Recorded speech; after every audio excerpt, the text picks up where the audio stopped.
Today I'm going to make a side table out of these old books. Recently I've seen in shops side tables that are made to look like a stack of books, so I thought I'd do it myself. I had a whole load of books lying around and I've been to the charity shop to get a few more. Because it's going to end up being quite heavy, I thought I'd do it in 3 different stacks to make it slightly more manageable.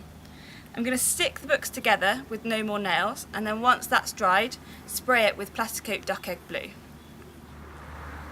So I've separated them into 3 manageable stacks so I can easily carry them around.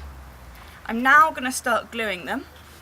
All I'm going to do is just put a nice generous blob in the middle,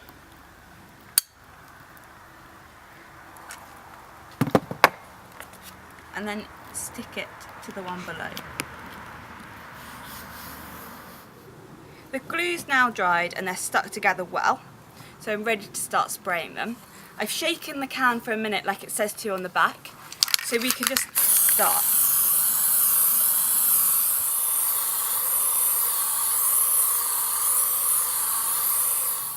This is all finished and dry and I'm really pleased with the result. It's worked really well and it's been really quick and easy. One thing I have found is the glossy surfaces of books don't work quite as well as the matte ones, as they don't stick together. So it's worth roughing them up with some sandpaper first, just so the glue sticks properly. I'm really pleased that I found a use for all the old unwanted books that I've had lying around, and I can't wait to get it in its new home.